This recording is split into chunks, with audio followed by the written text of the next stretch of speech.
If you are a guy who is very high achieving, entrepreneurial, you have been divorced, you are a single father, and you are stressed, overwhelmed, you are frustrated, you're anxious, especially every step along the way in this journey of business and in life, then my friend, this is absolutely the episode for you. What's up? This is Cletus Coffey, the founder of Be the Torch. And of course, Be the Torch podcast, which you've tuned into. Thank you so much for being here.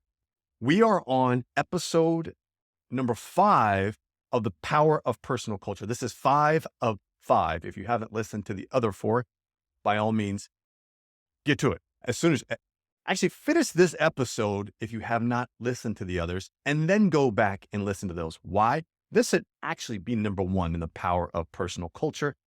However, people, especially men, they want to get to the money and the sex and the getting ripped and it's like, look, all that stuff it's part of the human experience. It's part of being a human being. However, this one right here, presence, really should be number 1. It's what is going to help you become the person capable of having all of the things that you really want in life. I've struggled with this for decades, and it's really was a driver for me to launch this program and really connect with high achievers and specifically men, because I get it. I align with you. I'm in the same. I may be a step ahead of you, but I'm telling you, I'm in the same boat. And this is the beauty of getting people together and saying, hey, look, we have similar challenges, similar struggles. Let's open, let's be vulnerable, let's connect with one another so that we can, raise each other up through the process. And it's something I didn't have. And look, let me give you a quick backstory. I'm a former professional athlete, world champion, and I just had the athlete mindset of just bigger, faster, stronger, like go out there and just grind and hustle and create. And little did I know that I was struggling. And actually I knew that I was struggling. What I didn't know is I was in my own way. And then I became aware that I was in my own way, that I didn't understand how I was in my own way. And that was years and years and years of doing that. And so if I can help you shorten the curve here, if I can help reduce years of pain and stress and anxiety and struggle and just kind of shortcut, well, it's no shortcut because you got to do the work, but if I can help get you to a place where you can be a lot farther ahead than I was at maybe the juncture you may be in, then I've done my job. The struggle for me was coming with that athlete mindset. I took it into business and into relationships and into fatherhood. Like I want to be great. And I'm just going to do it at this really high performing level. And what I didn't realize is that I was putting myself on an island. Like I got to do the work. I got to show up perfect. Like going back to football, for example, I got to be on the field. I got to be perfect. I got to be able to lock in and be able to execute. So they'll cheer for me and I'll win, and that does not work in life. And so I struggled with it mightily because I continued to procrastinate and suffer from imposter syndrome and trying to find myself along the way, only to put myself out there and no one cheered for me. No one high-fived me. No one called me and asked me for tickets. No one said, I saw you on TV. That just was not happening. And I had been so addicted to instant gratification and instant celebratory or just instant feedback. See, in sports, we had coaches, when you did something well, they recognize that, hopefully. What coaches are very good at is recognizing when you don't do something well, and at least you're getting some sort of feedback one way or the other. As a businessman, as an entrepreneur, and especially as a man, we isolate ourselves and we're not getting feedback, especially from our brothers saying, hey, dude, you're going down the wrong path. You cheating on your spouse, you drinking and doing drugs, you addicted to sex, you doing all this, not spending time with your kids ain't right. Step up. We don't give ourselves that opportunity, that chance, when that's what we need. And that's if you've been an athlete or if you've just been a high achiever on some level. It doesn't have to be in athletics. You've been exposed to that. And there's an enemy in all of this, and that is society. And society has told you that you need to go produce, perform, provide, and you need to do it at a high level for your family and and for being a man. And so we have been ingrained, that's been ingrained in us, and thus we don't have an outlet to say, look, like I did, I don't know what I'm doing. I'm struggling. I need some help. I don't know where to turn. And I didn't have that group. I didn't have a group of individuals who were like me. I had some wonderful, just well-intentioned people who loved me, and yet they didn't. I just remember sitting back going, maybe I'm just not truly of this world. I'm in it, but I'm not of it because no one seems to get me. And I just was getting advice and feedback from people that were not along the same thinking, the same drive as me, the same challenges that I was going through. And so thus I struggled with that. And really I say all that because that was not only my struggle, but my drive to create Torch and the Be the Torch programs where if I just knew that, Cletus, you need to become the person capable of achieving those things first. That would have helped me versus go achieve it. And what I know is, what I know now is the power of presence. And so this is the fifth one. Said though, it is definitely number one in your heart. It's that old saying, they're number 5 in the program, but number 1 in your heart. This is definitely number 1 in your heart here. It's the power of presence. And so let me go back to what I said from the very beginning. If you are struggling with stress, overwhelm, anxiety, frustration, what's happening is you are attaching yourself to the outcome. So let me take a step back. If you're unfamiliar with my process around the scoreboard addiction, we are addicted to the scoreboard. And the scoreboard is really the outcomes that we've created in our lives, from our money to sales and money and profits to relationships to the constructs inside of a relationship, from feeling wanted and number of times we have sex, and how we're connecting physically to our partners, to how well our kids are doing in school, where we sent them to college. We take that on as the scoreboard of life and in business, and we cannot control the scoreboard. And yet we attach our identity, we attach our happiness, our fulfillment, our self-worth, our confidence to something we cannot control. So as human beings, look, the human part of us is that which makes us human.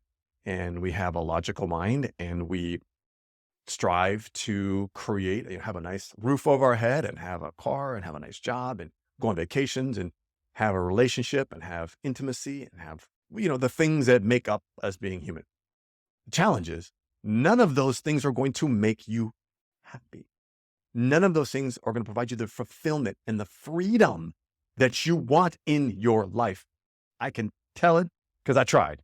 I tried to make those things bring me happiness and fulfillment and joy, and it just didn't work.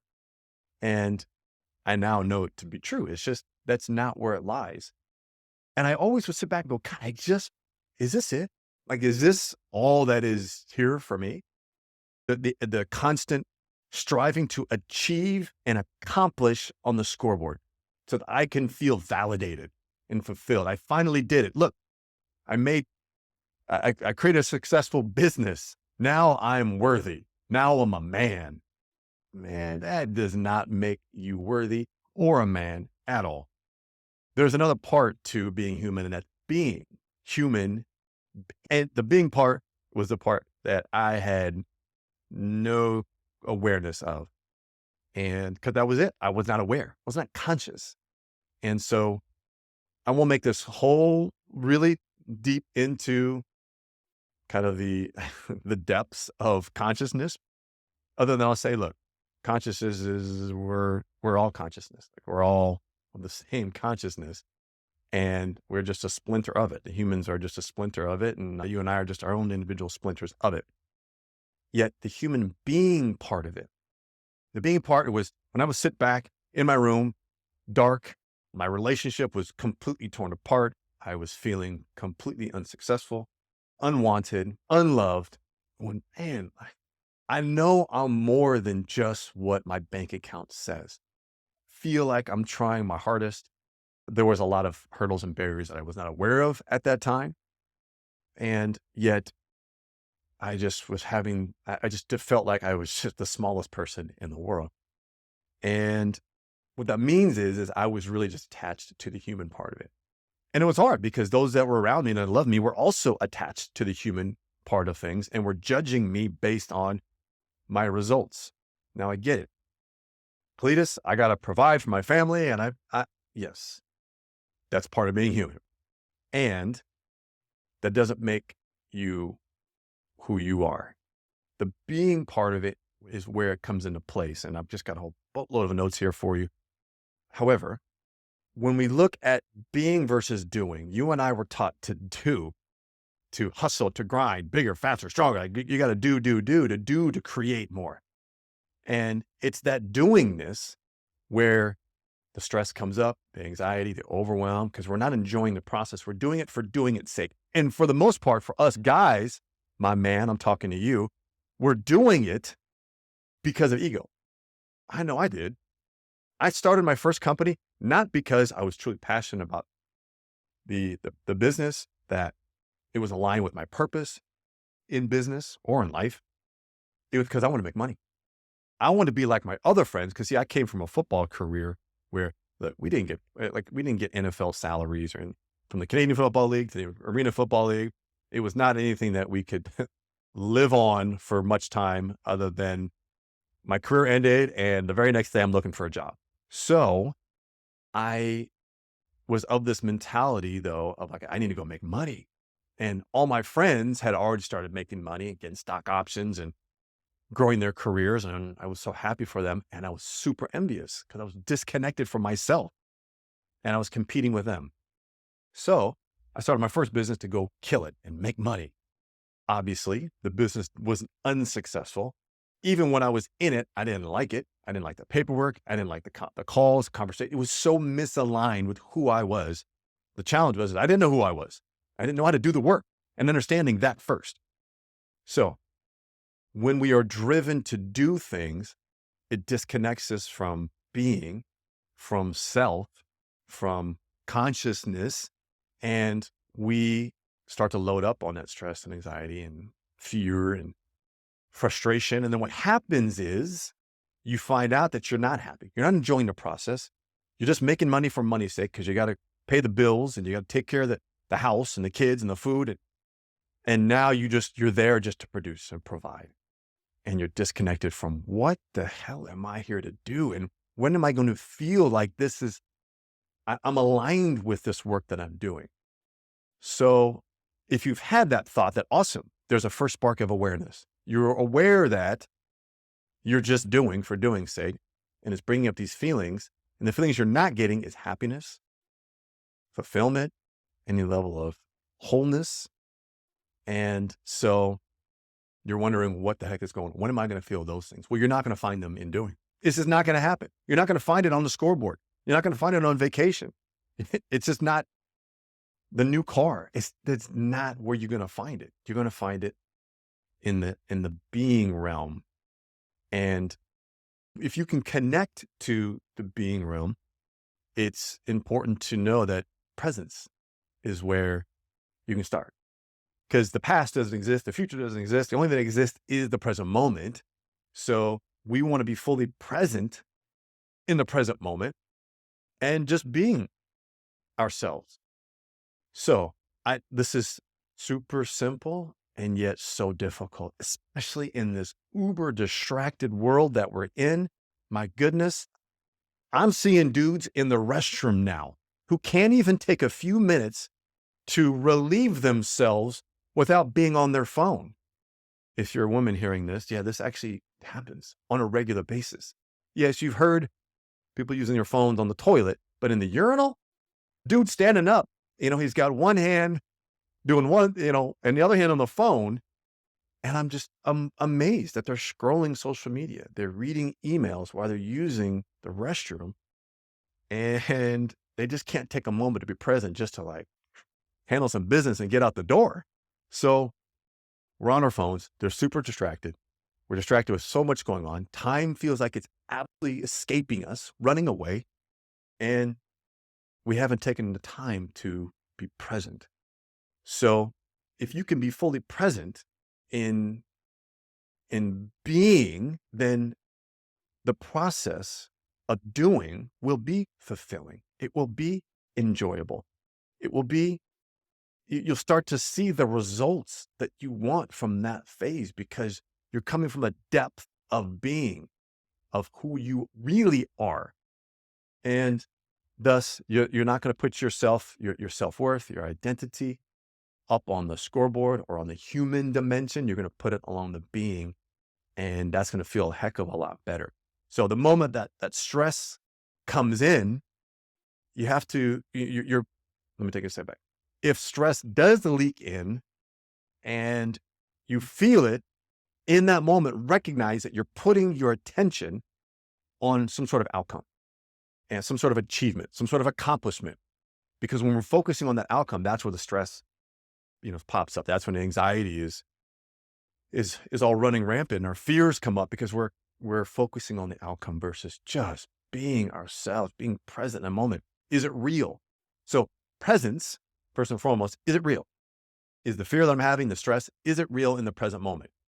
It's most likely not, unless you are running away from a threat in your life in the moment, or something, is causing you stress in the actual present moment. Other than that, it's just a mental construct. We're making it up in our minds. Because if it's from the past, it doesn't exist.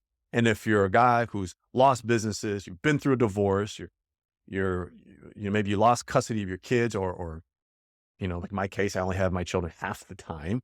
If you're in that type of situation, it can be stressful. You don't get to see your kids. You're not following what's going on with them. You don't have a true, you may or may not, depending on your co-parenting situation, what access you have to them to kind of understand what they're going through. And for some, it's better than others, but either way, it's just some level of stress in there, and you worry about the outcome. Oh, my kids are going to be, I'm not there to parent them every day. And so we're losing opportunities, and they're going to grow up and be, I don't know, not as successful. And we're worried about that. And again, that is a made up story in our own head. You just need to do the best that you can and where you're at in the present moment. So that was a big heavy lifting. That was about almost 15, 18 minutes of really diving into that part. There's another part of presence. And the other part of presence is, my friend, you're not alone. And regardless of where you come from or what you believe in and all that, there is a presence in and around us that is a teammate. And whether you want to call it the divine spirit or God or the universe or whatever name you want to put towards it, identity, man, it's awesome. Celebrate all paths to source. And so that source is there, and it's real in the present moment. If we can learn to tap into it and use it as a resource, it's called source. Now take a step back. I first heard Tony Robbins say this years and years ago. And he said, your number one asset is not your time or your money. It's your ability to be resourceful, your resourcefulness. And man, I struggled with this for years because I'm going, how to be resourceful? And I was constantly judging myself. I'm not being resourceful.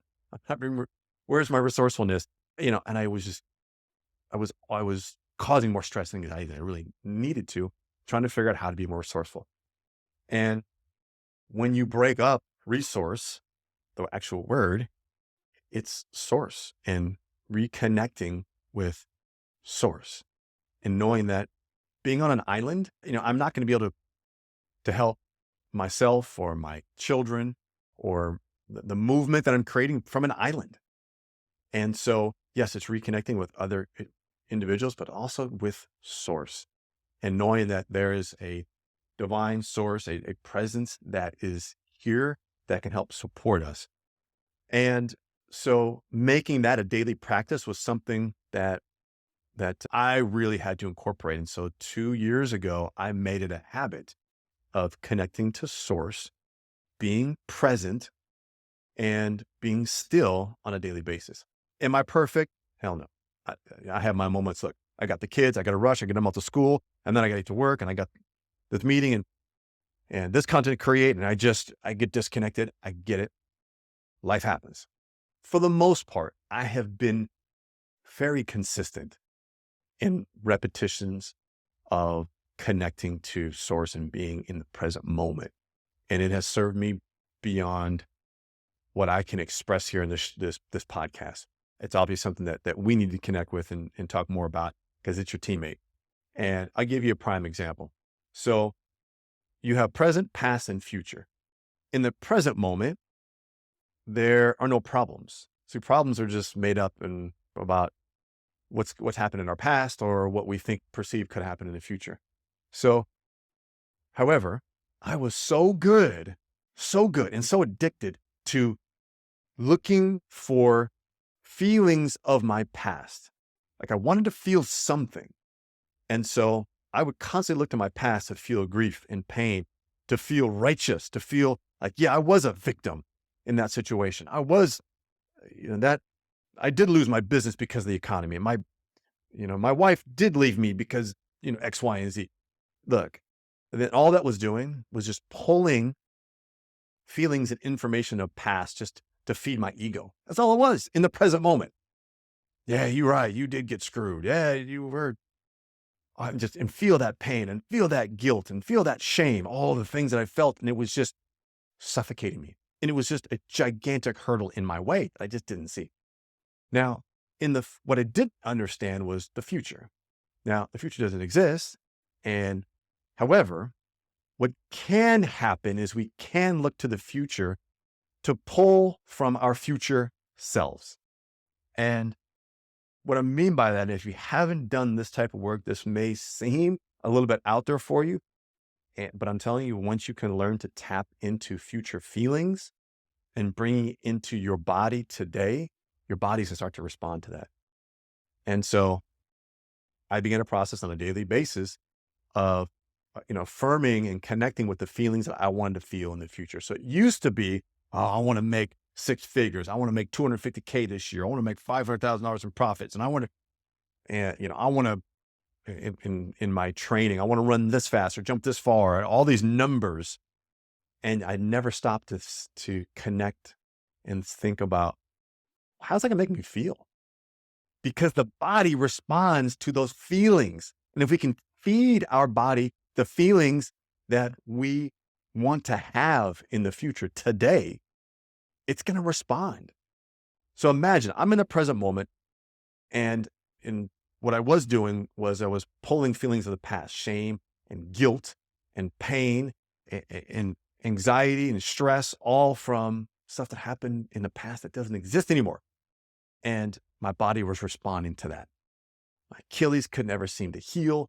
My trainings weren't very successful. I was feeling sluggish and lacking energy. I wasn't able to be present for my kids because I was so worried about all these things that were happening versus the future and saying, all right, I know when I hit this number of profits in my business, it's going to make me feel fulfilled, whole, excited, joyful, and started to focus on those feelings. The first thing it did was it got rid of the shame, guilt, and pain I was feeling from my past because I was feeling it with something new. And with that feeling, I began to be attuned, to begin listening. This was something else I never did, was learn how to listen. And not just listening to parents or to my coaches or to loved ones, but listening to, in the present moment, listening to my future self, to the source. Because it was sending me messages, but yet my logical human brain was going, no. I couldn't possibly do that. And so I would ignore essentially my future self saying, yo, you need to make this decision happen. You need to go this route. And those messages are being sent to us in the form of gut feelings, If you've ever had a gut feeling or maybe a gut punch, that's a message being sent from you, from your future self going, yo, I see what's here for you down the road. And yet in this moment, I need you to make this decision if you want to go down that route. And logically, I would push that away. And I've been in relationships in the past, and I've been in relationships where I knew it was time to leave. It was just not the right fit. We've done the work and we've tried hard and we put the blood, sweat, and tears, and logically it's like, well, you're not supposed to leave. You've made a commitment to this, and there's more work to be done. You've done all this work, but there's more work to be done. And I'm not saying I did this to perfection by any means, but I just was continually getting these they were little taps. And then they were like, hey. And then they were gut punches. And then, it's like a train wreck's about to happen in order to get my attention. And that's what I feared most, was either some more catastrophic event was going to have to happen to get me out of this rut, this situation I was in, or the divine spirit was just going to give up on me. Like, that was my fear, that if I didn't make these decisions, and this has happened multiple times in my life, if I don't make this decision, then maybe they're just going to stop punching me in the gut, stop sending me these feelings. So I better act. And not from a logical mind, but just following what I'm feeling, following the message that I'm being sent. And so, look, I know it's a bit out there if this is new to you, or maybe you're like, dude, this is right on, man. I get it. Or I've been feeling it. I just haven't put language to it. So I'm doing my best to put some language to it. Look, I'm not any other, just a dude just like you trying to put this together. And I know there's definitely science behind this. I have created my own little art with it.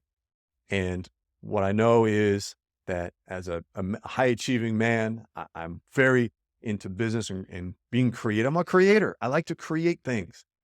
And I love my children to death, and I want to be there for them and be active with them. And I like my lifestyle. I like going out and living it on my terms, having the freedom and the flexibility that I desire. And so those things are meaningful for me. And by all means, they are meaningful.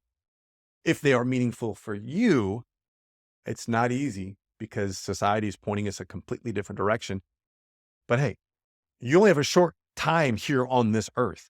So you can choose to follow someone else's route or what's always been done, or you can choose what you are feeling called to do.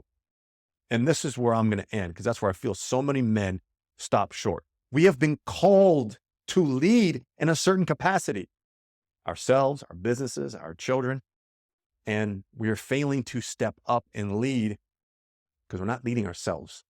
So all of our programs, all of the work that we do, all the groups that we put together are all focused on self-leadership, because I feel that is the gap between feeling, and I've got it up here on my wall. And if you're listening to the podcast or on YouTube, nonetheless, I've got it listed on my wall here. I mean, all the things that I felt from, I lacked my power. I was disconnected. I was lost. I was mentally broken, spiritually broken, financially broken. I felt unwanted and unhappy, that I was playing for mediocrity.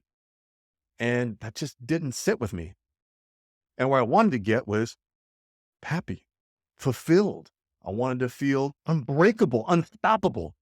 I wanted to feel connected to myself and to others, specifically those that I love. I was looking for my soulmate, for a relationship that I could truly step into and go, yes, this feels like home. This feels like where I'm supposed to be.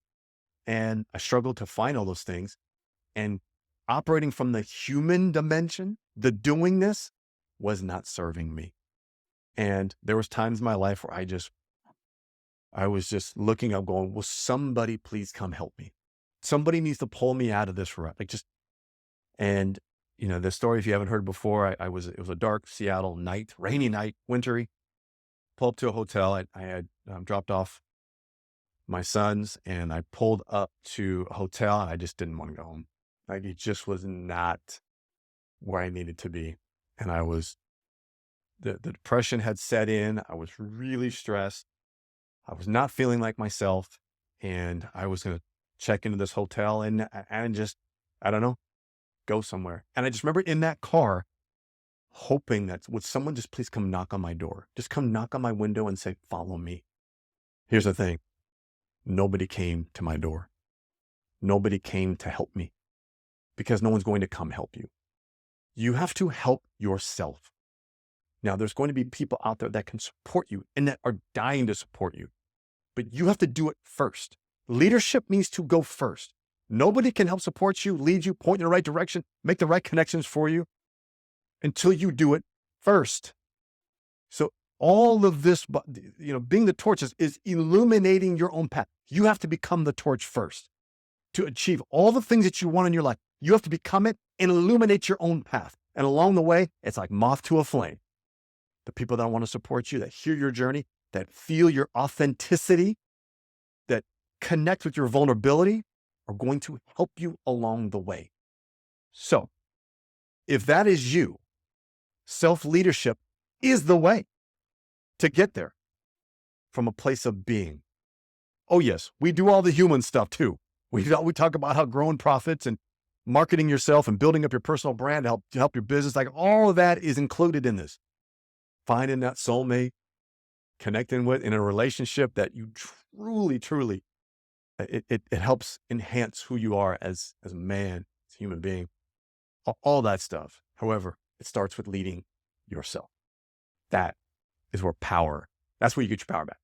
If this is something that you're ready to step into, regain your power, we're ready to have you. So if you go to bethetorch.com and connect with us there, then we can get you set up in the right program that fits for you and your goals to get you to that place of ease and fulfillment and happiness and wholeness, connecting with your being. And of course, seeing the results on the scoreboard start to work in your favor because we've disconnected from it. And in fact, Bill Walsh, former head coach of the Stanford Cardinal and San Francisco 49ers, even wrote a book about it where he says, the scoreboard will take care of itself. And it will, but you got to become it first. We'd love to have you. BeTheTorch.com, my friends. Thank you so much. Power, personal culture, number 5. We got all 5 in. Go back and listen to, you haven't already, the previous 4. If you've listened to all 5, you're amazing. You're an A student. Thank you so much for doing that. This has been my body of work. And if you've made a commitment to listen to all 5, I'm super grateful for you. If it made sense for you, if it connected, would love a 5-star rating. Leave a little review on Apple Podcasts. That just helps get this message out to other individuals, other men, other high achievers who really align with this content so we can make real change in this world. See you next time.